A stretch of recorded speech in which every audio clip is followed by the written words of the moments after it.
ਧੰਨ ਹਨ ਧੰਨ ਹਨ ਧੰਨ ਹਨ ਪਰਮ ਪੂਜਨੀਕ ਸੱਚੇ ਸਤਿਗੁਰੂ ਵਾਹਿਗੁਰੂ ਸ੍ਰੀ ਗੁਰੂ ਅਰਜਨ ਦੇਵ ਸਾਹਿਬ ਜੀ ਧੰਨ ਹਨ। ਜਤਨ ਬਹੁਤ ਮੈਂ ਕਰ ਰਹਿਓ, ਮਿਟਿਓ ਨ ਮਨ ਕੋ ਮਾਨ। ਦੁਰਮਤਿ ਸਿਉ ਨਾਨਕ ਪਦਿਓ, ਰਾਖ ਲੇਹੋ ਭਗਵਾਨ। ਜੇਤਾ ਜੀਉ ਪਿੰਡੁ ਸਭ ਤੇਰਾ, ਤੂੰ ਅੰਤਰ ਜਾਮੀ ਪੁਰਖ ਭਗਵਾਨ। ਦਾਸਨ ਦਾਸ ਕਹੈ ਜਨ ਨਾਨਕ, ਜੇਹਾ ਤੂੰ ਕਰਾਏ ਹੈ ਤੇਹਾ ਹਉ ਕਰੀ ਵਖਿਆਨ।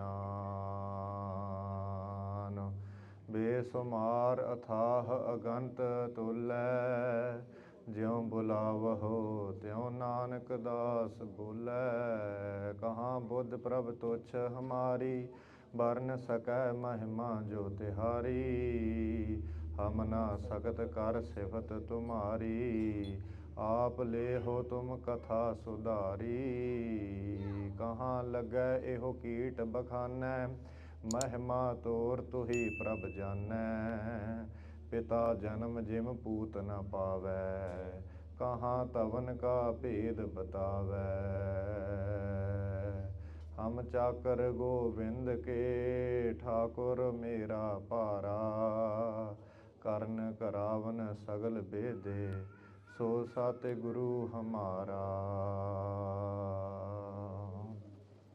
ਸਤਿਨਾਮ ਸ੍ਰੀ ਵਾਹਿਗੁਰੂ ਸਾਹਿਬ ਜੀ।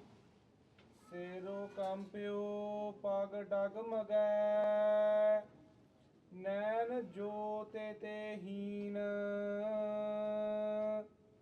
ਕਹੋ ਨਾਨਕ ਇਹ ਬਿਧ ਭਈ, ਤਉ ਨ ਹਰਿ ਰਸ ਲੀਨ। ਸਿਰੋ ਕੰਪਿਓ ਪਗ ਡਗਮਗੈ। ਵਾਹਿਗੁਰੂ ਜੀ ਕਾ ਖਾਲਸਾ, ਵਾਹਿਗੁਰੂ ਜੀ ਕੀ ਫਤਿਹ। ਧੰਨ ਧੰਨ ਸਮਰੱਥ ਸਤਿਗੁਰੂ, ਘਟਾ ਘਟਾਂ 'ਚ ਵਿਆਪਕ ਕਰਤਾ ਪੁਰਖ ਭਗਵਾਨ, ਕਰੋੜਾਂ ਬ੍ਰਹਮੰਡਾਂ ਦੇ ਮਾਲਕ, ਦਸਾਂ ਹੀ ਪਾਤਸ਼ਾਹਾਂ ਜੀ ਕੇ ਪ੍ਰਤੱਖ ਸਰੂਪ ਸ੍ਰੀ ਗੁਰੂ ਗ੍ਰੰਥ ਸਾਹਿਬ ਜੀ ਮਹਾਰਾਜ ਜੀ ਦੀ ਮਹਾਨ ਹਜ਼ੂਰੀ ਅੰਦਰ, ਕਲਿਆਣਕਾਰੀ ਪਵਿੱਤਰ ਹਜ਼ੂਰੀ ਚਰਨ ਸ਼ਰਨ ਅੰਦਰ ਵਿਰਾਜਮਾਨ ਗੁਰੂ ਰੂਪ ਗੁਰੂ ਖਾਲਸਾ ਸਾਧ ਸੰਗਤ ਜੀ, ਸੱਚੇ ਪਾਤਸ਼ਾਹ ਸ੍ਰੀ ਗੁਰੂ ਗ੍ਰੰਥ ਸਾਹਿਬ ਜੀ ਮਹਾਰਾਜ ਆਪਣੇ 'ਤੇ ਬਹੁਤ ਭਾਰੀ ਤਰਸ ਕਰਦੇ ਨੇ। ਆਪਣੇ ਸਾਰਿਆਂ ਦੇ ਸਿਰ 'ਤੇ ਹੱਥ ਰੱਖ ਕੇ ਆਪਣੀ ਜੋਤ ਬਖਸ਼ਿਸ਼ ਕਰਕੇ ਆਪਾਂ ਨੂੰ ਅੱਖਾਂ 'ਚ ਦੇਖਣ ਦੀ ਸਮਰੱਥਾ ਬਖਸ਼ਿਸ਼ ਕਰਦੇ ਨੇ, ਅੱਖਾਂ ਕੰਨਾਂ 'ਚ ਸੁਣਨ ਦੀ ਸਮਰੱਥਾ ਬਖਸ਼ਿਸ਼ ਕਰਦੇ ਨੇ, ਰਸਨਾ ਨਾਲ ਚੱਲ ਕੇ ਰਸਨਾ ਨਾਲ ਜਪਣ ਦੀ, ਪੈਰਾਂ ਨਾਲ ਚੱਲ ਕੇ ਆਉਣ ਦੀ ਸਤਿਗੁਰੂ ਸੱਚੇ ਪਾਤਸ਼ਾਹ ਜੀ ਬਖਸ਼ਿਸ਼ ਕਰਦੇ ਨੇ। ਜਿਸ ਸਦਕਾ ਆਪਾਂ ਸਤ ਸੰਗਤ ਚੱਲ ਕੇ ਆਉਣੇ ਹੈ ਅਤੇ ਬੈਠ ਕੇ ਸਤਿਗੁਰਾਂ ਦਾ ਪਰਮ ਪਵਿੱਤਰ ਨਾਮ ਸੁਣ ਸਕੀਦਾ ਹੈ ਅਤੇ ਮਨੁੱਖਾ ਜਨਮ ਸਫਲ ਕਰੀਦਾ ਹੈ। ਸਤਿਗੁਰੂ ਜੀ ਦੀ ਮਹਾਨ ਬਖਸ਼ਿਸ਼ ਦੇ ਨਾਲ ਸਾਰੇ ਕਾਰਜ ਚੱਲਦੇ ਨੇ। ਸਤਿਗੁਰੂ ਸੱਚੇ ਪਾਤਸ਼ਾਹ ਮਹਾਰਾਜ ਨੇ ਜਗਤ ਪੈਦਾ ਕੀਤਾ ਹੈ, ਆਪਣੇ ਹੁਕਮ ਦੇ ਵਿੱਚ ਆਪਣੀ ਸੱਤਿਆ ਬਖਸ਼ਿਸ਼ ਕਰਕੇ ਸਾਰਾ ਜਗਤ ਨੂੰ ਚਲਾਉਂਦੇ ਨੇ, ਚਲਾ ਰਹੇ ਹਨ, ਪਹਿਲਾਂ ਵੀ ਚਲਾਉਂਦੇ ਸਨ। ਜਦੋਂ ਸਤਿਗੁਰੂ ਸੱਚੇ ਪਾਤਸ਼ਾਹ ਮਹਾਰਾਜ ਆਪਣੀ ਵਿੱਚੋਂ ਜੋਤ ਖਿੱਚ ਲੈਣ, ਆਪਣੀ ਬਖਸ਼ਿਸ਼ ਨਾ ਕਰਨ ਆਪਣੇ 'ਤੇ, ਆਪਣੀ ਜੋਤ ਵਿੱਚੋਂ ਚੱਕ ਦੇਣ, ਤਾਂ ਫਿਰ ਸਾਧ ਸੰਗਤ ਜੀ ਇਹ ਜੀਵ ਕੁਛ ਨਹੀਂ ਕਰ ਸਕਦਾ। ਕਿਆ ਕੋਈ ਤੇਰੀ ਸੇਵਾ ਕਰੇ, ਕਿਆ ਕੋ ਕਰੇ ਬਿਮਾਨਾ। ਜਬ ਆਪਣੀ ਜੋਤ ਖਿੰਚਹਿ ਤੂੰ ਸੁਆਮੀ, ਤਬ ਕੋਈ ਕਰੋ ਦਿਖਾ ਵਖਿਆਨਾ। ਫਿਰ ਕੋਈ ਵਖਿਆਨ ਕਰਕੇ ਵਿਖਾਵੇ, ਕੋਈ ਚੱਲ ਫਿਰ ਕੇ ਵਿਖਾਵੇ, ਜਦੋਂ ਸੱਚੇ ਪਾਤਸ਼ਾਹ ਆਪਣੀ ਜੋਤ ਵਿੱਚੋਂ ਖਿੱਚ ਦਿੰਦੇ ਨੇ। ਪਰ ਇਉਂ ਸਤਿਗੁਰਾਂ ਦੀ ਬਖਸ਼ਿਸ਼ ਦੇ ਨਾਲ, ਸਤਿਗੁਰਾਂ ਦੇ ਪੂਰਨ ਤਰਸ ਦੇ ਨਾਲ ਆਪਾਂ ਸਤਿਗੁਰਾਂ ਦੇ ਚਰਨ ਕਮਲਾਂ ਜੁੜ ਕੇ ਬੈਠੇ ਹਾਂ। ਅੰਮ੍ਰਿਤਮਈ ਗੁਰਬਾਣੀ ਸਤਿਗੁਰੂ ਜੀ ਬਖਸ਼ਿਸ਼ ਕਰ ਰਹੇ ਨੇ, ਅਮੋਲਕ ਦਰਸ਼ਨ ਸਤਿਗੁਰਾਂ ਦੇ ਹੋ ਰਹੇ ਨੇ, ਜੋ ਜਨਮ ਮਰਨ ਨੂੰ ਕੱਟਣ ਨੂੰ ਸਮਰੱਥ ਹਨ। ਦਰਸ਼ਨ ਕਰਕੇ ਜਨਮਾਂ ਜਨਮਾਂ ਦੀ ਮੈਲ ਤੁਧ ਡਿੱਠੇ ਸੱਚੇ ਪਾਤਸ਼ਾਹ, ਮਲ ਜਨਮ ਜਨਮ ਦੀ ਕੱਟੀ ਹੈ। ਜਨਮਾਂ ਜਨਮਾਂ ਦੀ ਮੈਲ ਸਤਿਗੁਰਾਂ ਦੇ ਦਰਸ਼ਨ ਕਰਨ ਦੇ ਨਾਲ, ਸਤਿਗੁਰਾਂ ਦੇ ਪਰਮ ਪਵਿੱਤਰ ਦਰਸ਼ਨ ਕਰਨ ਦੇ ਨਾਲ ਕੱਟੀ ਦੀ ਹੈ। ਐਸੀ ਬਖਸ਼ਿਸ਼ ਸਤਿਗੁਰੂ ਗੁਰੂ ਗ੍ਰੰਥ ਸਾਹਿਬ ਜੀ ਹੁਣ ਕਰ ਰਹੇ ਨੇ ਸਭ 'ਤੇ। ਜਿਹਾ ਸਤਿਗੁਰੂ ਕਾਰਜ ਜਾਣਿਆ, ਤੇਹੋ ਜਿਹਾ ਸੁਖ ਹੋਏ। ਜਿਵੇਂ ਜਿਵੇਂ ਸਤਿਗੁਰਾਂ ਤੇ ਭਾਵਨਾ ਜਿਹੋ ਜੀ ਆਪਾਂ ਰੱਖੀ ਹੈ, ਉਹੋ ਜਿਹਾ ਹੀ ਆਪਾਂ ਨੂੰ ਸੁੱਖ ਪ੍ਰਾਪਤ ਹੁੰਦਾ ਹੈ। ਜੇ ਕੋਈ ਜਾਣਦਾ ਹੈ ਵੀ ਸ੍ਰੀ ਗੁਰੂ ਗ੍ਰੰਥ ਸਾਹਿਬ ਜੀ ਮਹਾਰਾਜ ਹੁਣ ਦਸੇ ਸਤਿਗੁਰੂ ਸੱਚੇ ਪਾਤਸ਼ਾਹ ਜੀ ਦੇ ਪ੍ਰਤੱਖ ਸਰੂਪ ਵਿਰਾਜਮਾਨ ਨੇ ਤੇ ਸਤਿਗੁਰਾਂ ਦੇ ਦਰਸ਼ਨ ਜਨਮਾਂ ਜਨਮਾਂ ਦੀ ਮੈਲ ਕੱਟਦੇ ਹੈ, ਤਾਂ ਉਹੋ ਜਿਹਾ ਹੀ ਉਹਨੂੰ ਸੁੱਖ ਪ੍ਰਾਪਤ ਹੁੰਦਾ ਹੈ। ਜਿਹਾ ਸਤਿਗੁਰੂ ਕਾਰੇ ਜਾਣਿਆ ਤੇਹੋ ਜਿਹਾ ਸੁੱਖ ਹੋਏ। ਪਰ ਜੇ ਕੋਈ ਐਸਾ ਨਹੀਂ ਜਾਣਦਾ, ਮਨ ਸ਼ਰਧਾ ਨਹੀਂ, ਭਾਵਨਾ ਨਹੀਂ, ਫਿਰ ਉਹਨੂੰ ਉਹ ਸੁੱਖ ਨਹੀਂ ਜਨਮ ਮਰਨ ਕੱਟਣ ਦਾ ਪ੍ਰਾਪਤ ਹੋ ਸਕਦਾ। ਇਸ ਕਰਕੇ ਜੈਸੀ ਜੈਸੀ ਭਾਵਨਾ ਸਤਿਗੁਰਾਂ ਗੁਰੂ ਗ੍ਰੰਥ ਸਾਹਿਬ ਜੀ ਤੇ ਜਿਹਨੇ ਜਿਵੇਂ ਦੀ ਭਾਵਨਾ ਰੱਖੀ ਹੈ, ਉਹੋ ਜਿਹਾ ਹੀ ਫਲ ਉਹਨੂੰ ਰੋਜ਼ ਸਤਿਗੁਰੂ ਸੱਚੇ ਪਾਤਸ਼ਾਹ ਬਖਸ਼ਿਸ਼ ਕਰਦੇ ਨੇ। ਤਾਂ ਆਪਣੀ ਭਾਵਨਾ ਸਤਿਗੁਰਾਂ ਤੇ ਸਦਾ ਹੀ ਸ੍ਰੇਸ਼ਟ ਰੱਖੀਏ, ਸਤਿਗੁਰਾਂ ਨੂੰ ਹਾਜ਼ਰ ਨਾਜ਼ਰ ਪ੍ਰਤੱਖ ਗੁਰੂ ਜਾਣੀਏ, ਨਾ ਕਿ ਇਉਂ ਜਾਣੀਏ ਵੀ ਸਤਿਗੁਰੂ ਕਿਹੜਾ ਸਾਨੂੰ ਦੇਖਦੇ ਨੇ, ਕਿਹੜਾ ਸਤਿਗੁਰੂ ਸਾਨੂੰ ਸੁਣਦੇ ਨੇ। ਸਦ ਸੁਣਦਾ ਸਦ ਵੇਖਦਾ ਸ਼ਬਦ ਰਹਿਆ ਭਰਪੂਰ। ਸੱਚੇ ਪਾਤਸ਼ਾਹ ਹਰ ਵਕਤ ਸੁਣਦੇ ਨੇ, ਆਪਾਂ ਨੂੰ ਹਰ ਵਕਤ ਦੇਖਦੇ ਨੇ। ਹੁਣ ਸਤਿਗੁਰੂ ਸੱਚੇ ਪਾਤਸ਼ਾਹ ਆਪਣੇ ਤੇ ਮਹਾਨ ਰਹਿਮਤਾਂ ਬਖਸ਼ਿਸ਼ਾਂ ਕਰ ਰਹੇ ਨੇ, ਜੋ ਆਪਾਂ ਸਤ ਸੰਗਤ 'ਚ ਆ ਕੇ ਅਮੋਲਕ ਘੜੀਆਂ ਮਾਣ ਰਹੇ ਹਾਂ। ਸਤਿਗੁਰੂ ਜੀ ਦੀ ਪਰਮ ਪਵਿੱਤਰ ਕਥਾ ਜੋ ਹਰ ਹਫ਼ਤੇ ਆਪ ਜੀ ਸਰਵਣ ਕਰਦੇ ਹੋ, 46 ਸ਼ਲੋਕਾਂ ਦੀ ਕਥਾ ਆਪ ਜੀ ਨੇ ਸਰਵਣ ਕਰ ਲਈ ਸੀ ਪਿੱਛੇ। ਹੁਣ ਸਤਿਗੁਰੂ ਗੁਰੂ ਗਰੀਬ ਨਵਾਜ ਜੀ ਮਹਾਰਾਜ ਜਿਵੇਂ ਅੱਗੇ ਫਰਮਾਨ ਕਰਦੇ ਹੈ, ਸਤਿਗੁਰੂ ਜੀ ਗੁਰੂ ਤੇਗ ਬਹਾਦਰ ਸਾਹਿਬ ਜੀ ਮਹਾਰਾਜ ਮਹਾਨ ਪਰਉਪਕਾਰੀ ਸਤਿਗੁਰੂ, ਆਪ ਜੀ ਦੇ ਚਰਨ ਕਮਲਾਂ ਦਾ ਧਿਆਨ ਧਾਰੀਏ। ਸਾਰੇ ਸਤਿਗੁਰਾਂ ਦੇ ਤਾਈਂ ਨਮਸਕਾਰ ਕਰਕੇ ਸੀਸ ਝੁਕਾਈਏ, ਨਮਸਕਾਰ ਕਰੀਏ। ਸਤਿਗੁਰੂ ਗੁਰੂ ਗਰੀਬ ਨਵਾਜ ਗੁਰੂ ਤੇਗ ਬਹਾਦਰ ਸਾਹਿਬ ਜੀ ਮਹਾਰਾਜ ਅਦੁੱਤੀ ਸ਼ਹੀਦੀ, ਲਾਸਾਨੀ ਸ਼ਹੀਦੀ, ਜਿਹਦੀ ਕੋਈ ਹੋਰ ਮਿਸਾਲ ਨਹੀਂ, ਹੋਰ ਸੰਸਾਰ 'ਤੇ ਐਸੀ ਐਗਜ਼ਾਮਪਲ ਨਹੀਂ, ਜੋ ਸੱਚੇ ਪਾਤਸ਼ਾਹ ਮਹਾਰਾਜ ਪਰਉਪਕਾਰ ਲਈ ਆਪਣਾ ਤਨ ਸੱਚੇ ਪਾਤਸ਼ਾਹ ਜੀ ਨੇ ਵਾਰਿਆ। ਤਿਲਕ ਜੰਝੂ ਰੱਖਣ ਲਈ, ਹਿੰਦੂਆਂ ਦਾ ਸ਼ਰਨੀ ਆਏ ਬ੍ਰਾਹਮਣਾਂ ਦਾ ਤਿਲਕ ਜੰਝੂ ਰੱਖਣ ਲਈ ਆਪ ਜੀ ਨੇ ਮਹਾਨ ਸ਼ਹਾਦਤ ਦਿੱਤੀ ਹੈ। ਤਿਲਕ ਜੰਝੂ ਰਾਖਾ ਪ੍ਰਭ ਤਾਕਾ, ਕੀਨੋ ਵੱਡੋ ਕਲੂ ਮਹਿ ਸਾਕਾ। ਸਾਧਨ ਹੇਤ ਇਤੀ ਜਿਨ ਕਰੀ, ਸੀਸ ਦਿਆ ਪਰ ਸੀ ਨਾ ਉਚਰੀ। ਇਸ ਪ੍ਰਕਾਰ ਧਰਮ ਹੇਤ ਸਾਕਾ ਜਿਨ ਕੀਆ, ਸੀਸ ਦਿਆ ਪਰ ਸਿਰ ਰੁਨਾ ਦੀਆ। ਨਾਟਕ ਚੇਟਕ ਕੀਏ ਕੁਕਾਜਾ, ਪ੍ਰਭ ਲੋਗਨ ਕਹ ਆਵਤ ਲਾਜਾ। ਦੋਹਰਾ ਠੀਕਰ ਫੋਰ ਦਿੱਲੀ ਸੇ ਸਿਰ, ਪ੍ਰਭਪੁਰ ਕੀਆ ਭयान। ਤੇਗ ਬਹਾਦਰ ਸੀ ਕਰਿਆ, ਕਰੀ ਨਾ ਕਿਨਹੂ ਆਨ। ਤੇਗ ਬਹਾਦਰ ਕੇ ਚਲਤ, ਭਇਓ ਜਗਤ ਕੋ ਸ਼ੋਕ। ਹੈ ਸਭ ਜਗ ਭਇਓ, ਜੈ ਜੈ ਜੈ ਸੁਰਲੋਕ। ਐਸੀ ਸੱਚੇ ਪਾਤਸ਼ਾਹ ਜੀ ਦੀ ਮਹਾਨ ਸ਼ਹਾਦਤ, ਜਿਹਦੇ ਬਾਰੇ ਆਪ ਦਸਮ ਪਾਤਸ਼ਾਹ ਨੇ ਆਪਣੀ ਪਵਿੱਤਰ ਬਾਣੀ ਦੇ ਵਿੱਚ ਆਪ ਜੀ ਨੇ ਬਾਣੀ ਉਚਾਰਨ ਕੀਤੀ ਹੈ। ਦੋਹਰਾ ਸਵਈਆ ਆਪ ਜੀ ਨੇ ਸਤਿਗੁਰਾਂ ਦੀ ਸ਼ਹਾਦਤ ਨੂੰ ਲੈ ਕੇ ਉਚਾਰਨ ਕੀਤਾ ਹੈ। ਐਸੀ ਮਹਾਨ ਸ਼ਹਾਦਤ ਸੱਚੇ ਪਾਤਸ਼ਾਹ ਸ਼ਹਾਦਤ ਤੋਂ ਪਹਿਲਾਂ ਪਰਮ ਪਵਿੱਤਰ ਜੋ ਉਪਦੇਸ਼ ਬਖਸ਼ਿਸ਼ ਕੀਤਾ ਹੈ, ਉਹ ਆਪਾਂ ਪਿਛਲੇ ਕਈ ਹਫ਼ਤਿਆਂ ਤੋਂ ਸਰਵਣ ਕਰ ਰਹੇ ਹਾਂ। ਸਤਿਗੁਰਾਂ ਦਾ ਚਰਨ ਕਮਲਾਂ ਦਾ ਧਿਆਨ ਧਾਰੀਏ, ਸਾਰੇ ਪਿਆਰ ਨਾਲ ਆਖੀਏ, ਧੰਨ ਗੁਰੂ ਤੇਗ ਬਹਾਦਰ ਸਾਹਿਬ ਜੀ, ਧੰਨ ਗੁਰੂ ਤੇਗ ਬਹਾਦਰ ਸਾਹਿਬ ਜੀ, ਧੰਨ ਗੁਰੂ।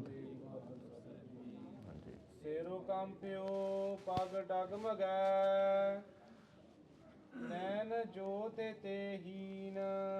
ਸਤਿਗੁਰੂ ਗੁਰੂ ਗਰੀਬ ਨਵਾਜ ਗੁਰੂ ਤੇਗ ਬਹਾਦਰ ਸਾਹਿਬ ਜੀ ਮਹਾਰਾਜ ਫਰਮਾਨ ਕਰਦੇ ਨੇ ਬਈ ਮਨਮੁਖਾਂ ਦੀ ਅਵਸਥਾ ਦੱਸ ਰਹੇ ਨੇ ਕਿ ਜਦੋਂ ਮਨਮੁਖਾਂ ਦੀ ਐਸੀ ਅਵਸਥਾ ਹੋ ਜਾਂਦੀ ਹੈ ਵੀ ਸਿਰ ਕੰਬਦਾ ਹੈ ਤੇ ਪੈਰ ਡੋਲਦੇ ਨੇ। ਜਦੋਂ ਪੈਰ ਡੁੱਲਦੇ ਨੇ, ਪੈਰਾਂ ਦੇ ਵਿੱਚ ਬਲ ਨਹੀਂ ਰਹਿੰਦਾ, ਸਿਰ ਦੇ ਵਿੱਚ ਬਲ ਨਹੀਂ ਰਹਿੰਦਾ, ਸਿਰ 'ਚ ਤਰ੍ਹਾਂ ਤਰ੍ਹਾਂ ਦੀਆਂ ਪੀੜਾਂ ਉੱਠਦੀਆਂ, ਸਿਰ ਕੰਬਦਾ ਹੈ। ਤੇ ਜਿਹੜੀਆਂ ਅੱਖਾਂ ਨੇ ਉਹ ਜੋਤ ਤੋਂ ਹੀਣੀਆਂ ਹੋ ਜਾਂਦੀਆਂ ਨੇ, ਦੇਖਣ ਤੋਂ ਹੀਣੀਆਂ ਹੋ ਜਾਂਦੀਆਂ ਨੇ, ਦੇਖ ਨਹੀਂ ਸਕਦੀਆਂ। ਕਹੋ ਨਾਨਕ ਇਹ ਬੇਦੇ ਭਈ। ਸਤਿਗੁਰੂ ਗੁਰੂ ਨਾਨਕ ਗੁਰੂ ਤੇਗ ਬਹਾਦਰ ਸਾਹਿਬ ਜੀ ਮਹਾਰਾਜ ਕਹੋ ਫਰਮਾਉਂਦੇ ਹਨ ਵੀ ਇਸ ਤਰ੍ਹਾਂ ਦੀ ਬੇਦ ਦਸ਼ਾ ਮਨਮੁਖਾਂ ਦੀ ਭਈ ਹੋਈ ਹੈ। ਤਉ ਨਾ ਹਾਰੇ ਰਸੇ ਲੀਨ। ਵੇਖੋ ਭਾਈ, ਤਉ ਤਾਂ ਵੀ ਹਰੀ ਜੀ ਦਾ ਜਿਹੜਾ ਰਸ, ਨਾਮ ਵਾਹਿਗੁਰੂ ਪਰਮੇਸ਼ਰ ਜੀ ਦਾ ਨਾਮ ਦਾ ਰਸ ਹੈ, ਨਾਮ ਜਪਣ ਦਾ ਰਸ ਹੈ, ਉਹ ਨਹੀਂ ਲੈਣਾ ਕਰਦੇ, ਨਾਮ ਨਹੀਂ ਲੈਣਾ ਕਰਦੇ। ਇਉਂ ਇੰਨੀ ਮਾੜੀ ਦਸ਼ਾ ਹੋ ਜਾਂਦੀ ਹੈ ਵੀ ਸਾਰੀ ਉਮਰ ਜਵਾਨੀ ਬੀਤ ਜਾਂਦੀ ਹੈ, ਬਚਪਨਾ ਬੀਤ ਜਾਂਦਾ ਹੈ, ਬੁਢੇਪਾ ਆ ਜਾਂਦਾ ਹੈ, ਬੁਢੇਪੇ 'ਚ ਸਿਰ ਕੰਬਣ ਲੱਗ ਜਾਂਦਾ ਹੈ, ਅੱਖਾਂ 'ਚ ਦੇਖਣ ਦੀ ਜੋਤ ਨਹੀਂ ਰਹਿੰਦੀ, ਪੈਰਾਂ 'ਚ ਚੱਲਣ ਦਾ ਬਲ ਨਹੀਂ ਰਹਿੰਦਾ। ਫਿਰ ਵੀ ਐਸੀ ਮਾੜੀ ਦਸ਼ਾ ਹੈ, ਫਿਰ ਵੀ ਸਤਿਗੁਰਾਂ ਦਾ ਨਾਮ ਨਹੀਂ ਲੈਂਦੇ, ਜਾਂ ਫਿਰ ਵੀ ਸੱਚੇ ਪਾਤਸ਼ਾਹ ਜੀ ਦੇ ਹਰੀ ਪਰਮੇਸ਼ਰ ਵਾਹਿਗੁਰੂ ਜੀ ਦੇ ਰਸ ਦੇ ਵਿੱਚ ਲੀਨ ਨਹੀਂ ਹੁੰਦੇ। ਲੀਨ ਦਾ ਅਰਥ ਲੈਂਦੇ ਨਹੀਂ, ਤੇ ਦੂਸਰਾ ਹੈ ਲੀਨ ਨਹੀਂ ਹੁੰਦੇ। ਇਉਂ ਐਸੀ ਦਸ਼ਾ ਹੋ ਜਾਂਦੀ ਹੈ। ਸਾਧ ਸੰਗਤ ਜੀ, ਇਹ ਮਨੁੱਖਾ ਕੀਮਤੀ ਜਨਮ ਆਪਾਂ ਨੂੰ ਸੱਚੇ ਪਾਤਸ਼ਾਹ ਨੇ ਬਖਸ਼ਿਸ਼ ਕੀਤਾ ਹੈ। ਇਹ ਦਸ਼ਾ ਆਉਣ ਤੋਂ ਪਹਿਲਾਂ ਹੀ ਨਾਮ ਜਪ ਲਈਏ ਤੇ ਸਰੀਰ ਨੂੰ, ਜੋ ਸਰੀਰ ਸਤਿਗੁਰਾਂ ਨੇ ਬਖਸ਼ਿਸ਼ ਕੀਤਾ ਹੈ, ਇਹਨੂੰ ਵੀ ਸਫਲਾ ਕਰੀਏ ਤੇ ਜਨਮ ਮਰਨ ਸਤਿਗੁਰਾਂ ਦੇ ਚਰਨੀ ਲੱਗ ਕੇ ਕਟਵਾ ਲਈਏ ਸਤਿਗੁਰਾਂ ਤੋਂ। ਤੇ ਕਿਉਂਕਿ ਇਹ ਜਿਹੜੀ ਦੇਹੀ ਮਿਲੀ ਹੈ ਨਾ, ਇਹ ਨਾਮ ਜਪਣ ਲਈ ਮਿਲੀ ਹੈ। ਗੁਰ ਸੇਵਾ ਤੇ ਭਗਤ ਕਮਾਈ, ਤਬ ਇਹ ਮਾਨਸ ਦੇਹੀ ਪਾਈ। ਗੁਰੂ ਜੀ ਦੀ ਸੇਵਾ ਅਤੇ ਭਗਤੀ ਦੀ ਕਮਾਈ ਕਰਨ ਵਾਸਤੇ ਇਹ ਮਨੁੱਖਾ ਦੇਹੀ ਮਿਲੀ ਹੈ। ਗੁਰ ਸੇਵਾ ਤੇ ਭਗਤ ਕਮਾਈ, ਤਬ ਇਹ ਮਾਨਸ ਦੇਹੀ ਪਾਈ। ਇਸ ਦੇਹੀ ਕਉ ਸਿਮਰਹਿ ਦੇਵ, ਸੋ ਦੇਹੀ ਭਾਜੁ ਹਰਿ ਕੀ ਸੇਵ। ਭਾਈ ਇਹ ਦੇਹੀ ਉਹ ਨਹੀਂ ਮਿਲ ਜਾਂਦੀ, ਇਹ ਦੇਹੀ ਨੂੰ ਲੋਭਤੇ ਵੀ ਲੋਚਦੇ ਨੇ, ਭਾਈ ਸਾਨੂੰ ਮਿਲ ਜਾਵੇ, ਅਸੀਂ ਸਫਲ ਕਰ ਲਈਏ, ਅਸੀਂ ਜਨਮ ਮਰਨ ਕਟਵਾ ਲਈਏ। ਤਾਂ ਇਸ ਕਰਕੇ ਸਤਿਗੁਰੂ ਜੀ ਕਹਿੰਦੇ ਸੋ ਦੇਹੀ ਭਾਜੁ ਹਰਿ ਕੀ ਸੇਵ। ਉਹ ਮਨੁੱਖਾ ਦੇਹੀ ਨੂੰ ਇਉਂ ਨਾ ਸਮਝੋ, ਉਹਦੇ ਵਿੱਚ ਸਤਿਗੁਰਾਂ ਦਾ ਭਜਨ ਕਰਨਾ ਕਰੋ, ਨਾਮ ਜਪਣਾ ਕਰੋ, ਉਹਨੂੰ ਸਫਲ ਕਰਨੀ ਕਰੋ। ਭਜੋ ਗੋਬਿੰਦ ਭੂਲ ਮਤਿ ਜਾਹੋ, ਮਾਨਸ ਜਨਮ ਕਾ ਇਹੀ ਲਾਹੋ। ਇਹੀ ਮਨੁੱਖਾ ਜਨਮ ਦਾ ਲਾਹ ਹੈ। ਵਾਹਿਗੁਰੂ ਵਾਹਿਗੁਰੂ ਵਾਹਿਗੁਰੂ ਵਾਹਿਗੁਰੂ ਜਪਣਾ, ਜੋ ਹਰ ਵਕਤ ਜਪਦੇ ਰਹਿਣਾ। ਸਵੇਰੇ ਉੱਠ ਕੇ ਨਿਤਨੇਮ ਕਰਨਾ 5 ਬਾਣੀਆਂ ਦਾ, ਸ਼ਾਮ ਨੂੰ 2 ਬਾਣੀਆਂ ਦਾ ਨਿਤਨੇਮ ਕਰਨਾ, ਦਿਨੇ ਜਦੋਂ ਸਮਾਂ ਮਿਲੇ ਹਰ ਵਕਤ ਬਾਣੀ ਸੁਣਦੇ ਰਹਿਣਾ। ਇਹ ਲਾਹਾ ਹੈ ਮਨੁੱਖਾ ਜਨਮ ਦਾ। ਲਾਹਾ ਖੱਟ ਕੇ ਜਾਣਾ ਹੈ। ਜਿਵੇਂ ਆਪਾਂ ਨੂੰ ਮਾਇਆ ਧਨ ਖੱਟਣ ਦਾ, ਪੈਸੇ ਇਕੱਠੇ ਕਰਨ ਦਾ ਲਾਹਾ ਹੈ ਨਾ, ਇਉਂ ਇੱਥੇ ਅਸਲ ਲਾਹਾ ਜਿਹੜਾ, ਅਸਲ ਧਨ ਜਿਹੜਾ ਇਕੱਠਾ ਕਰਨਾ ਹੈ, ਉਹ ਸਤਿਗੁਰਾਂ ਦਾ ਨਾਮ ਧਨ ਕਰਨਾ। ਸਤਿਗੁਰੂ ਜੀ ਕਹਿੰਦੇ ਭਜੋ ਗੋਬਿੰਦ ਭੂਲ ਮਤਿ ਜਾਹੋ, ਮਾਨਸ ਜਨਮ ਕਾ ਇਹੀ ਲਾਹੋ। ਇਹੀ ਮਨੁੱਖਾ ਜਨਮ ਦਾ ਲਾਹਾ ਹੈ। ਭਾਈ ਇਹ ਜਿਹੜੀ ਮੰਦੀ ਹਾਲਤ ਹੈ, ਜਿਹਦੇ ਵਿੱਚ ਸਿਰ ਕੰਬਦਾ ਹੈ, ਅੱਖਾਂ 'ਚ ਦੇਖਣ ਦੀ ਜੋਤ ਨਹੀਂ ਰਹਿੰਦੀ, ਫਿਰ ਤਾਂ ਗੁਰਬਾਣੀ ਦੇ ਅੱਖਰ ਨਹੀਂ ਦਿਸਣੇ, ਫਿਰ ਤਾਂ ਨਹੀਂ ਰੂਦਾ ਕੰਠ ਸ਼ਬਦ ਨਹੀਂ ਉਚਰੈ। ਸੱਚੇ ਪਾਤਸ਼ਾਹ ਜੀ ਮਹਾਰਾਜ ਕਹਿੰਦੇ ਨੇ ਬਈ ਨੈਨਹੁ ਨੀਰ ਵਹੈ ਤਨੁ ਖੀਨਾ, ਭਏ ਕੇਸ ਦੁੱਧ ਵਾਨੀ। ਕੇਸ ਦੁੱਧ ਵਰਗੇ ਚਿੱਟੇ ਹੋ ਗਏ ਨੇ, ਨੈਣਾਂ 'ਚੋਂ ਅੱਖਾਂ 'ਚੋਂ ਨੀਰ ਵਹਿੰਦਾ, ਲਗਾਤਾਰ ਵਹੀ ਜਾਂਦਾ, ਕੋਈ ਰੁਕਦਾ ਹੀ ਨਹੀਂ। ਅੱਖਾਂ 'ਚ ਦੇਖਣ ਦੀ ਸਮਰੱਥਾ ਨਹੀਂ ਰਹੀ, ਫਿਰ ਕਿਵੇਂ ਗੁਰਬਾਣੀ ਦੇ ਪਾਠ ਕਰੂਗਾ, ਫਿਰ ਕਿਵੇਂ ਗੁਰਬਾਣੀ ਪੜ੍ਹੂਗਾ। ਤਾਂ ਨੈਨਹੁ ਨੀਰ ਵਹੈ ਤਨੁ ਖੀਨਾ, ਭਏ ਕੇਸ ਦੁੱਧ ਵਾਨੀ। ਰੂਦਾ ਕੰਠ ਸ਼ਬਦ ਨਹੀਂ ਉਚਰੈ, ਤਬ ਕਿਆ ਕਰਹਿ ਪ੍ਰਾਨੀ। ਜਦੋਂ ਕੰਠ ਰੁਕ ਗਿਆ ਤੇ ਬਾਣੀ ਤਾਂ ਨਹੀਂ ਪੜ੍ਹ ਸਕੂਗਾ, ਖੰਘ ਆਈ ਜਾਊਗੀ, ਕੰਠ 'ਚੋਂ ਆਵਾਜ਼ ਨਹੀਂ ਨਿਕਲੂਗੀ, ਉਦੋਂ ਕੀ ਕਰੇਗਾ। ਮਹਾਰਾਜ ਕਹਿੰਦੇ ਇਹੀ ਵੇਲਾ ਹੈ ਭਾਈ ਜਪਣ ਦਾ। ਜਿੰਨਾ ਚਿਕਰ ਜਵਾਨੀ ਦਾ ਬਲ ਹੈ, ਉਹਨਾਂ ਚਿਕਰ ਨਾਮ ਜਪ ਲੈਣਾ ਚਾਹੀਦਾ ਹੈ। ਜਬ ਲਗ ਜਰਾ ਰੋਗ ਨਹੀਂ ਆਇਆ। ਜਰਾ ਕਹਿੰਦੇ ਨੇ ਬੁਢੇਪੇ ਨੂੰ। ਮਹਾਰਾਜ ਕਹਿੰਦੇ ਜਿੰਨਾ ਚਿਕਰ ਬੁਢੇਪੇ ਦਾ ਰੋਗ ਤੇਰੇ ਸਰੀਰ ਨਹੀਂ ਚੁੰਬੜਿਆ ਨਾ, ਉਹਨੇ ਚਿਕਰ ਤੂੰ ਜਪ ਲਾ ਨਾਮ। ਜਬ ਲਗ ਜਰਾ ਰੋਗ ਨਹੀਂ ਆਇਆ, ਜਬ ਲਗ ਕਾਲ ਗ੍ਰਸੀ ਨਹੀਂ ਕਾਇਆ, ਜਬ ਲਗ ਬਿਗਲ ਪਈ ਨਹੀਂ ਬਾਣੀ। ਬਾਣੀ ਜਿਹੜੀ ਤੇਰੀ ਬਾਣੀ ਬੋਲਣ ਵਾਲੀ ਹੈ, ਕਮਜ਼ੋਰ ਨਹੀਂ ਹੋ ਗਈ, ਜਿੰਨਾ ਚਿਕਰ ਤੇਰੇ ਸਰੀਰ ਨੂੰ, ਕਾਇਆ ਨੂੰ ਕਾਲ ਨੇ ਖਾ ਨਹੀਂ ਲਿਆ। ਜਬ ਲਗ ਕਾਲ ਗ੍ਰਸੀ ਨਹੀਂ ਕਾਇਆ, ਜਬ ਲਗ ਬਿਗਲ ਪਈ ਨਹੀਂ ਬਾਣੀ, ਭਾਜੇ ਲੈ ਰੇ ਮਨ ਸਾਰਿੰਗ ਪਾਣੀ। ਤਾਂ ਉਦੋਂ ਪਹਿਲਾਂ ਹੀ ਸੱਚੇ ਪਾਤਸ਼ਾਹ ਜੀ ਦਾ ਭਜਨ ਕਰਨਾ ਕਰ। ਅਬ ਨਾ ਭਜਸ ਭਜਸ ਕਬ ਭਾਈ। ਜੇ ਭਾਈ ਹੁਣ ਨਹੀਂ ਭਜੇਗਾ ਫਿਰ ਕਦੋਂ ਭਜੇਗਾ। ਆਵੈ ਅੰਤ ਨਾ ਭਜਿਆ ਜਾਈ। ਅੰਤ ਵੇਲਾ ਆਊਗਾ ਫਿਰ ਭਜਨ ਨਹੀਂ ਹੋਣਾ। ਇਹੀ ਜਵਾਨੀ ਦਾ ਵੇਲਾ ਹੈ ਜਦੋਂ ਭਜਨ ਕੀਤਾ ਜਾ ਸਕਦਾ ਹੈ। ਸਤਿਗੁਰਾਂ ਦੀ ਸਤਸੰਗਤ 'ਚ ਬੈਠ ਕੇ ਲੰਮਾ ਸਮਾਂ ਕੀਰਤਨ ਸੁਣਿਆ ਜਾ ਸਕਦਾ ਹੈ, ਰਹਿਣ ਸਮਾਈਆਂ 'ਤੇ ਬੈਠਿਆ ਜਾ ਸਕਦਾ ਹੈ, ਲੰਮਾ ਸਮਾਂ ਕਥਾ ਸੁਣੀ ਜਾ ਸਕਦੀ ਹੈ, ਅਖੰਡ ਪਾਠ ਬੈਠ ਕੇ ਸੁਣੇ ਜਾ ਸਕਦੇ, ਆਪ ਪਾਠ ਲੰਮੇ ਕੀਤੇ ਜਾ ਸਕਦੇ, ਸੁਣੇ ਜਾ ਸਕਦੇ ਹੈ। ਜਵਾਨੀ ਲੰਘਣ ਤੋਂ ਫਿਰ ਇਹ ਵੇਲਾ ਬਾਅਦ ਹੱਥ ਨਹੀਂ ਆਉਂਦਾ। ਇਸ ਕਰਕੇ ਸੱਚੇ ਪਾਤਸ਼ਾਹ ਮਹਾਰਾਜ ਉਪਦੇਸ਼ ਕਰਦੇ ਨੇ, ਭਾਈ ਇਹ ਦਸ਼ਾ ਮਨਮੁਖਾਂ ਦੀ ਹੋ ਗਈ ਹੈ, ਫਿਰ ਵੀ ਇਹ ਦਸ਼ਾ ਹੋਣ ਤੋਂ ਬਾਅਦ ਵੀ ਹਰੀ ਜੀ ਦੇ ਨਾਮ 'ਚ ਲੀਨ ਨਹੀਂ ਹੁੰਦੇ, ਨਾਮ ਦਾ ਰਸ ਨਹੀਂ ਲੈਂਦੇ। ਇਸੇ ਪ੍ਰਕਾਰ ਸਾਧ ਸੰਗਤ ਜੀ, ਪਰ ਜਿਹੜੇ ਗੁਰਮੁਖ ਨਾਮ ਜਪਦੇ ਨੇ ਨਾ, ਉਹਨਾਂ ਨੂੰ ਫਿਰ ਜਵਾਨੀ ਦੀ ਜਾਣ ਦਾ ਡਰ ਵੀ ਨਹੀਂ ਰਹਿੰਦਾ। ਫਰੀਦਾ ਜੋਬਨ ਜਾਂਦੇ ਨਾ ਡਰਾਂ, ਜੇ ਸਹ ਪ੍ਰੀਤ ਨ ਜਾਏ। ਜੇ ਪਤੀ ਪਰਮੇਸ਼ਰ ਸਾਹਿਬ ਮਾਲਕ ਅਕਾਲ ਪੁਰਖ ਜੀ ਆਪ ਜੀ ਦੀ ਪ੍ਰੀਤੀ ਨਹੀਂ ਜਾਂਦੀ ਨਾ, ਤਾਂ ਫਿਰ ਦਾਸ ਨੂੰ ਜੋਬਨ ਜਵਾਨੀ ਦੇ ਹੁਸਨ ਦੇ ਜਾਣ ਦਾ ਡਰ ਵੀ ਕੋਈ ਨਹੀਂ। ਤਾਂ ਇਸ ਕਰਕੇ ਜੇ ਪ੍ਰੀਤੀ ਹੈ, ਜੇ ਪ੍ਰੇਮ ਹੈ ਮਹਾਰਾਜ ਦੇ ਨਾਲ, ਜੇ ਸੱਚੇ ਪਾਤਸ਼ਾਹ ਜੀ ਦੇ ਨਾਲ ਨਾਮ ਜਪਿਆ ਹੈ ਪਹਿਲਾਂ ਜਵਾਨੀ ਦੇ ਵਿੱਚ, ਫਿਰ ਚਾਹੇ ਜੋਬਨ ਜਾਂਦਾ ਵੀ ਹੈ, ਬੁਢੇਪੇ 'ਚ ਵੀ ਉਵੇਂ ਹੀ ਲਿਵ ਲੱਗੀ ਰਹਿੰਦੀ ਹੈ। ਕਿਤੇ ਜੋਬਨ ਪ੍ਰੀਤ ਬਿਨ ਸੁੱਕ ਗਏ ਕੁਮਲਾਏ। ਕਿਤਨੇ ਹੀ ਜੋਬਨ, ਕਿੰਨੇ ਹੀ ਜਵਾਨੀਆਂ, ਕਿੰਨੇ ਹੀ ਬੰਦੇ ਜੀਵ ਸੰਸਾਰ 'ਤੇ ਆਏ ਤੇ ਜੋਬਨ ਜਿਹੜੇ ਹੁਸਨ ਸੁੱਕ ਕੇ ਕੁਮਲਾ ਗਏ, ਸ਼ੁਭ ਗੁਣਾਂ ਤੋਂ ਹੀਣੇ ਹੋ ਗਏ, ਨਾਮ ਨਹੀਂ ਜਪਿਆ। ਸ਼ੁਭ ਗੁਣ ਇਕੱਠੇ ਨਹੀਂ ਕਰ ਸਕਦੇ, ਨਾਮ ਦਾ ਧਨ ਇਕੱਠਿਆ ਨਹੀਂ ਕਰ ਸਕੇ। ਇਹ ਜਵਾਨੀ ਦਾ ਸਮਾਂ ਸੰਸਾਰੀ ਧਨ ਤਾਂ ਇਸ ਕਰਕੇ ਇਕੱਠਾ ਕਰਨਾ ਹੈ ਕਿ ਸੰਸਾਰ ਤੇ ਰਹਿ ਕੇ ਰਹਿਣ ਬਸੇਰਾ ਹੋ ਸਕੇ। ਜਿਵੇਂ ਰਾਤ ਕੱਟਣੀ ਹੋਵੇ, ਇਸ ਪ੍ਰਕਾਰ ਸੰਸਾਰ ਦੀ ਰਾਤ ਦੀ ਨਿਆਈ ਹੈ। ਰਾਤ ਕੱਟਣ ਵਾਸਤੇ ਰਹਿਣ ਬਸੇਰਾ ਧਨ ਹੈ, ਤੇ ਪਰ ਜਿਹੜਾ ਨਾਮ ਦਾ ਧਨ ਹੈ ਇੱਥੇ ਵੀ ਕੰਮ ਆਉਂਦਾ ਤੇ ਪਰਲੋਕ 'ਚ ਵੀ ਕੰਮ ਆਉਂਦਾ ਹੈ। ਅਸਲ ਧਨ ਇਹ ਹੈ। ਤਾਂ ਸਤਿਗੁਰੂ ਸੱਚੇ ਪਾਤਸ਼ਾਹ ਜੀ ਨੇ ਫਰਮਾਨ ਕੀਤਾ, ਭਾਈ ਇਹ ਧਨ ਖੱਟਣਾ ਕਰੋ, ਇਹ ਰਾਮ ਨਾਮ ਧਨ ਕਰ ਸੰਚਾਉਨੀ। ਇਹ ਰਾਮ ਤੇ ਸੰਚਾਉਨੀ ਹੁੰਦਾ ਇਕੱਠਾ ਕਰਨਾ। ਇਹ ਜਿਹੜਾ ਵਾਹਿਗੁਰੂ ਵਾਹਿਗੁਰੂ ਮੂਲ ਮੰਤਰ ਜਪਣਾ ਹੈ, ਗੁਰਬਾਣੀ ਪੜ੍ਹਨੀ ਹੈ, ਇਹ ਧਨ ਇਕੱਠਾ ਕਰਨਾ ਕਰੋ, ਇਹ ਕੰਮ ਆਉਂਦਾ ਹੈ। ਜਿਨ੍ਹਾਂ ਕੋਲ ਇਹ ਨਾਮ ਧਨ ਹੈ ਗੁਰਮੁਖਾਂ ਕੋਲ, ਉਹਨਾਂ ਨੂੰ ਜਵਾਨੀ ਜਾਣ ਦਾ ਡਰ ਨਹੀਂ ਹੁੰਦਾ। ਮਨਮੁਖਾਂ ਦੀ ਜਿਹੜੀ ਮੰਦੀ ਦਸ਼ਾ ਹੈ, ਉਹ ਜਵਾਨੀ ਜਾਣ ਤੋਂ ਵੀ ਸਿਰ ਕੰਬਦਾ ਹੈ, ਅੱਖਾਂ 'ਚ ਜੋਤ ਨਹੀਂ ਰਹਿੰਦੀ ਦੇਖਣ ਦੀ, ਪੈਰ ਡਗਮਗਾਉਂਦੇ ਨੇ, ਪੈਰ ਚੱਲ ਨਹੀਂ ਸਕਦੇ, ਫਿਰ ਵੀ ਨਾਮ ਨਹੀਂ ਜਪਦੇ, ਫਿਰ ਵੀ ਕਹਿੰਦੇ ਨੇ ਕੋਈ ਨਹੀਂ ਹਜੇ ਵੇਲਾ ਨਹੀਂ ਆਇਆ, ਫਿਰ ਜਪ ਲਵਾਂਗੇ। ਜੇ ਕੋਈ ਉਪਦੇਸ਼ ਵੀ ਕਰੇ ਤਾਂ ਉਹਨੂੰ ਕਹਿੰਦੇ ਤੂੰ ਜਪ ਲਾ, ਮੈਨੂੰ ਕਿਉਂ ਕਹਿੰਦਾ, ਤੇਰੇ ਤੋਂ ਨਹੀਂ ਜਪੀਦਾ। ਇਉਂ ਮੰਦ ਭਾਗੀਆਂ ਦੀ ਐਸੀ ਦਸ਼ਾ ਹੈ। ਸਤਿਗੁਰੂ ਜੀ ਦੱਸਦੇ ਹਨ, ਦੇਖਿਓ ਜਗ ਤੋਂ ਮੈਂ। ਸਤਿਗੁਰੂ ਜੀ ਫਰਮਾਨ ਕਰਦੇ ਨੇ, ਗੁਰੂ ਤੇਗ ਬਹਾਦਰ ਸਾਹਿਬ ਜੀ, ਗੁਰਦੇਵ ਮਾਤਾ, ਗੁਰਦੇਵ ਪਿਤਾ, ਗੁਰਦੇਵ ਸਵਾਮੀ ਪਰਮੇਸ਼ਵਰਾ, ਸਤਿਗੁਰੂ ਸੱਚੇ ਪਾਤਸ਼ਾਹ ਫਰਮਾਨ ਕਰਦੇ ਨੇ ਕਿ ਨਿਜ ਆਪ ਜਗਤ ਦੇ ਵਿੱਚ ਆਪ ਸੱਚੇ ਪਾਤਸ਼ਾਹ ਨੇ ਚੱਲ ਫਿਰ ਕੇ ਜਗਤ ਦੇ ਵਿੱਚ ਜਿਹੜਾ ਨਿਜ ਕਰ ਦੇਖਿਓ ਜਗਤ ਮੈਂ। ਆਪ ਸੱਚੇ ਪਾਤਸ਼ਾਹ ਨੇ ਜਗਤ ਦੇ ਵਿੱਚ, ਸਤਿਗੁਰੂ ਸੱਚੇ ਪਾਤਸ਼ਾਹ ਜੀ ਨੇ ਕਰਕੇ ਸਮਾਂ ਦੇਖਿਆ ਹੈ, ਸੰਸਾਰ ਦੇ ਮਨੁੱਖਾਂ ਤੇ ਜਿਹੜੀ ਦਸ਼ਾ ਆਉਂਦੀ ਹੈ। ਕੋ ਕਾਹੂ ਕੋ ਨਾਹੇ। ਇਸ ਵਾਸਤੇ ਸੱਚੇ ਪਾਤਸ਼ਾਹ ਕਹਿੰਦੇ ਭਾਈ ਕੋ ਕਾਹੂ ਕੋ ਨਾਹੇ, ਕੋਈ ਕਿਸੇ ਦਾ ਨਹੀਂ ਇੱਥੇ।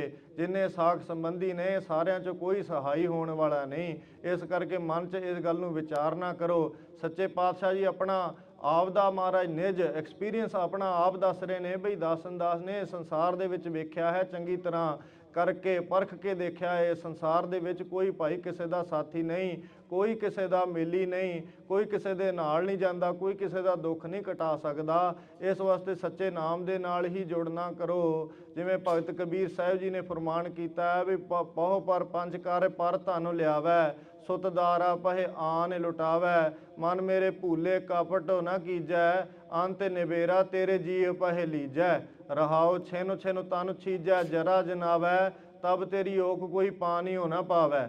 ਜਦੋਂ ਇੰਨਾ ਬੁੱਢਾ ਹੋ ਜਾਊਗਾ, ਤਨ ਖਤਮ ਹੋ ਜਾਊਗਾ, ਤਾਂ ਓਗ 'ਚ ਕੋਈ ਪਾਣੀ ਨਹੀਂ ਪਾਉਂਦਾ। ਇਹ ਐਸੀ ਮਾੜੀ ਦਸ਼ਾ ਹੋ ਜਾਂਦੀ ਹੈ। ਸੱਚੇ ਪਾਤਸ਼ਾਹ ਜੀ ਕਹਿੰਦੇ, ਕਹਤ ਕਬੀਰ ਕੋਈ ਨਹੀਂ ਤੇਰਾ, ਹਿਰਦੈ ਰਾਮ ਕੀ ਨਾ ਭਜਸ ਕੀ ਨਾ ਭਜੈ ਸਵੇਰਾ।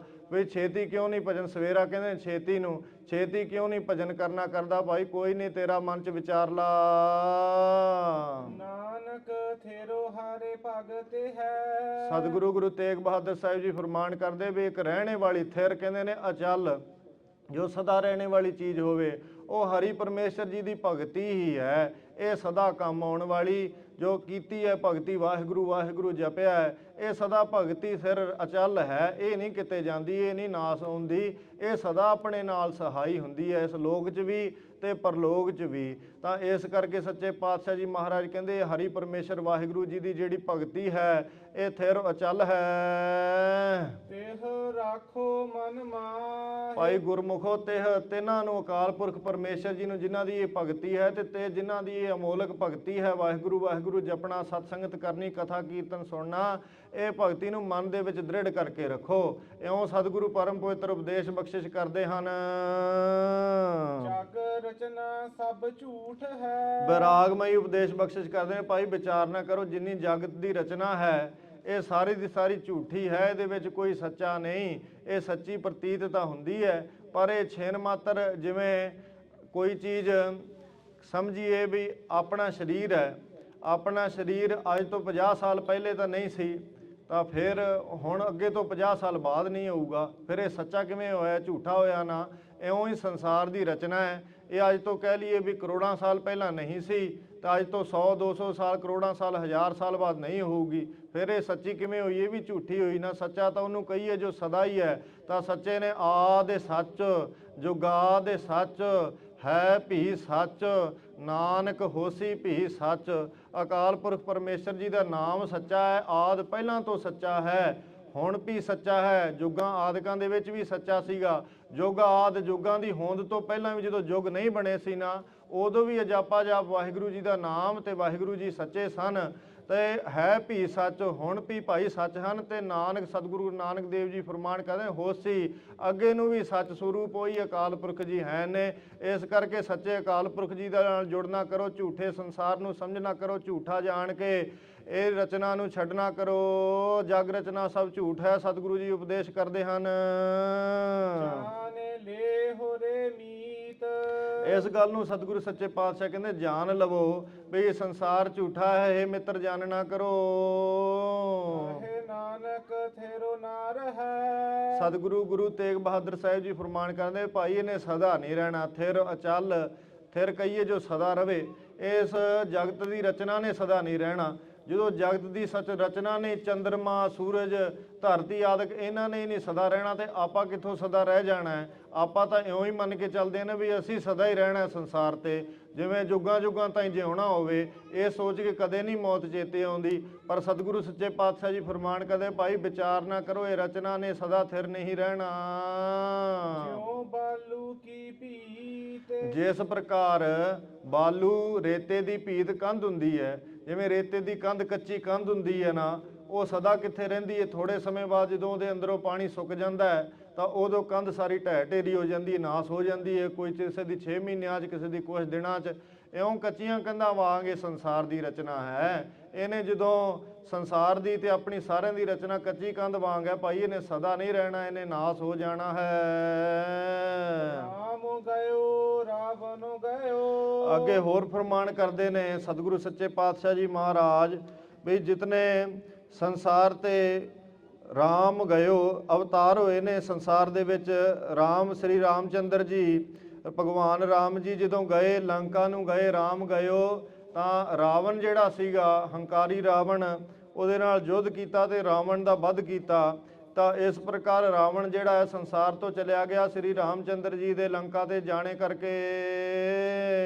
ਜਾ ਕਉ ਬਹੁ ਪਰਵਾਰ। ਜਿਸ ਹੰਕਾਰੀ ਰਾਵਣ ਦਾ ਬਹੁਤਾ ਹੀ ਵੱਡਾ ਪਰਿਵਾਰ ਸੀ, 1 ਲੱਖ ਪੂਤ 1.25 ਲੱਖ ਨਾਤੀ, ਤੇ ਇਹ ਰਾਵਣ ਕਰ ਦਿਆ ਨਾ ਬਾਤੀ। ਐਸੀ ਜੀ ਦਾ ਬਹੁਤ 1 ਲੱਖ ਪੁੱਤਰ ਮੰਨਿਆ ਗਿਆ ਤੇ 1.25 ਲੱਖ ਪੋਤਰੇ। ਇਉਂ ਐਸਾ ਵੱਡਾ ਪਰਿਵਾਰ ਸੀ ਜਿਹਦਾ ਇੰਨੀ ਵੱਡਾ ਅਮਲਾ ਫੈਲਾ ਸੀ, ਇੰਨੀ ਵੱਡੀ ਫੌਜ ਸੀ। ਸਵਰਗ ਤਾਈਂ ਪੌੜੀ ਲਾਉਣ ਦੀ ਇੱਛਾ ਸੀ ਵੀ ਹੁਣ ਸੰਸਾਰ ਨੂੰ ਤਾਂ ਸਾਰੇ ਨੂੰ ਮੈਂ ਜਿੱਤ ਹੀ ਲਿਆ, ਹੁਣ ਅਗਲਾ ਕਰਮ ਇਹ ਕਰਾਂ ਵੀ ਇੱਕ ਪੌੜੀ ਬਣਾਵਾਂ ਜਿਹੜੀ ਸਵਰਗ ਨੂੰ ਚੜ੍ਹ ਜਾਵੇ ਤੇ ਉੱਥੇ ਜਾ ਕੇ ਮੈਂ ਇੰਦਰ ਰਾਜੇ ਨੂੰ ਜਿੱਤ ਲਵਾਂ। ਤਾਂ ਇਸ ਪ੍ਰਕਾਰ ਦੀਆਂ ਇੱਛਾਵਾਂ ਹੰਕਾਰੀ ਰਾਵਣ ਨੇ ਰੱਖੀਆਂ ਸੀ। ਚਾਹੇ ਸਿਆਣਾ ਤਾਂ ਬਹੁਤ ਸੀ, ਵੇਦ ਵੀ ਚਾਰੇ ਕੰਠ ਸੀ, ਵੇਦ ਵੀ ਪੜ੍ਹਿਆ ਹੋਇਆ ਸੀਗਾ, ਪਰ ਫਿਰ ਵੀ ਪਰਾਈਆਂ ਇਸਤਰੀਆਂ ਚਰਾਉਣ ਦੀ ਅੰਦਰੋਂ ਜਿਹੜੀ ਵਾਸ਼ਨਾ ਸੀ ਉਹ ਨਹੀਂ ਗਈ, ਉਹ ਨਾ ਤਿਆਗ ਸਕਿਆ। ਹੰਕਾਰੀ ਸੀ, ਇਸ ਕਰਕੇ ਅਕਾਲ ਪੁਰਖ ਪਰਮੇਸ਼ਰ ਜੀ ਨੇ ਐਸੀ ਵਿਧ ਬਣਾਈ। ਅਵਤਾਰ ਸ੍ਰੀ ਰਾਮਚੰਦਰ ਜੀ ਦਾ ਹੋਇਆ ਤੇ ਰਾਵਣ ਸੰਸਾਰ ਤੋਂ ਚਲਿਆ ਗਿਆ, ਰਾਵਣ ਨੂੰ ਮਾਰ ਦਿੱਤਾ। ਕਹੋ ਨਾਨਕ ਥੇਰੋ ਕਾਛੋ ਨਹੀਂ। ਸਤਿਗੁਰੂ ਗੁਰੂ ਤੇਗ ਬਹਾਦਰ ਸਾਹਿਬ ਜੀ ਫਰਮਾਨ ਕਰਦੇ ਭਾਈ ਵਿਚਾਰ ਨਾ ਕਰੋ, ਰਾਵਣ ਵਰਗੇ ਵੱਡੇ ਵੱਡੇ ਚਲੇ ਗਏ ਤਾਂ ਫਿਰ ਸੰਸਾਰ ਦੇ ਵਿੱਚ ਥਿਰ ਸਦਾ ਰਹਿਣੇ ਵਾਲੀ ਕੀ ਚੀਜ਼ ਹੈ, ਆਪਣੀ ਕੀ ਹੋਂਦ ਹੈ। ਇਤਨੇ ਵੱਡੇ ਵੱਡੇ ਰਾਜੇ ਜਿਹੜੇ ਸੰਸਾਰ ਤੇ ਆਏ, ਦੁਰਯੋਧਨ ਵਰਗੇ, ਰਾਵਣ ਵਰਗੇ, ਜਿਹੜੇ ਕਹਿੰਦੇ ਮੇਰੀ ਮੇਰੀ ਕਹਿਰੋਂ ਕਰਤੇ ਦੁਰਯੋਧਨ ਸੇ ਭਾਈ, ਤਾਂ 12 ਜੋਜਨ ਛਤਰ ਚੱਲੈ ਥਾ ਦੇਹੀ ਗਿਰਜ ਨਾ ਖਾਈ। ਐਡੇ ਐਡੇ ਵੱਡੇ ਵੱਡੇ ਰਾਜੇ ਜਿਨ੍ਹਾਂ ਦੇ ਇੰਨੇ ਇੰਨੇ ਛਤਰ ਝੂਲਦੇ ਸੀ ਸਿਰ ਦੇ ਉੱਤੇ, 48 ਕੋਹ ਤਾਈਂ, ਉਹਨਾਂ ਦੀ ਵੀ ਦੇਹੀ ਅੰਤ ਨੂੰ ਜਿਹੜੀ ਗਿਰਜਾਂ ਨੇ ਨਹੀਂ ਖਾਧੀ। ਐਸੀ ਮਾੜੀ ਦਸ਼ਾ ਹੋਈ। ਤਾਂ ਐਸੇ ਰਾਵਣ ਵਰਗੇ ਜਿਨ੍ਹਾਂ ਨੇ ਸੰਸਾਰ 'ਚ ਵੱਡੇ ਵੱਡੇ ਰਾਜੇ ਨੇ ਰਹੀ ਭਾਈ, ਕੋਈ ਹੋਰ ਤਾਂ ਕੀ ਚੀਜ਼ ਹੈ ਸੰਸਾਰ ਦੇ ਵਿੱਚ। ਫਿਰ ਪੜੋ ਕਹੋ ਨਾਨਕ ਥੇਰੋ ਕਾਛੋ ਨਹੀਂ। ਗੁਰੂ ਤੇਗ ਬਹਾਦਰ ਸਾਹਿਬ ਜੀ ਫਰਮਾਨ ਕਰਦੇ ਨੇ ਭਾਈ ਸਦਾ ਰਹਿਣੇ ਵਾਲੀ ਸੰਸਾਰ ਤੇ ਕੋਈ ਵਸਤੂ ਨਹੀਂ, ਕੋਈ ਚੀਜ਼ ਨਹੀਂ। ਸੁਪਨੇ ਜਿਉ ਸੰਸਾਰ। ਵਿਰਾਗਮਈ ਉਪਦੇਸ਼ ਹੈ ਵੀ ਇਹ ਸੰਸਾਰ ਸੁਪਨੇ ਵਾਂਗ ਝੂਠਾ ਹੈ। ਜਿਵੇਂ ਸੁਪਨਾ ਜਿਹੜਾ ਝੂਠਾ ਹੀ ਹੁੰਦਾ ਨਾ, ਜਿੰਨਾ ਮਰਜ਼ੀ ਚਾਹੇ ਭਿਖਾਰੀ ਹੈ, ਭਿਖਾਰੀ ਨੂੰ ਸੁਪਨਾ ਆਇਆ ਵੀ ਉਹ ਰਾਜਾ ਬਣ ਗਿਆ, ਤਾਂ ਉਹ ਰਾਜ ਜਦੋਂ ਸੁਪਨਾ ਖੁੱਲਿਆ ਰਿਹਾ ਤਾਂ ਭਿਖਾਰੀ ਦੇ ਭਿਖਾਰੀ ਨਾ ਉਹ ਸਭ ਕੁਝ ਝੂਠ ਸੀ। ਸੁਪਨੇ 'ਚ ਚਾਹੇ ਸਭ ਕੁਝ ਸੱਚਾ ਹੀ ਪ੍ਰਤੀਤ ਹੋ ਰਿਹਾ ਸੀ। ਜੇ ਰਾਜਾ ਸੀ ਤੇ ਰਾਜਾ ਸੁਪਨੇ 'ਚ ਭਿਖਾਰੀ ਬਣ ਗਿਆ, ਬੜਾ ਡਰ ਗਿਆ ਵੀ ਓਹੋ ਮੇਰਾ ਰਾਜ ਚਲਿਆ ਗਿਆ ਸਾਰਾ ਦਾ ਸਾਰਾ। ਪਰ ਜਦੋਂ ਪਤਾ ਲੱਗਿਆ ਵੀ ਇਹ ਸਾਰਾ ਦਾ ਸਾਰਾ ਤਾਂ ਝੂਠਾ ਹੀ ਸੀ।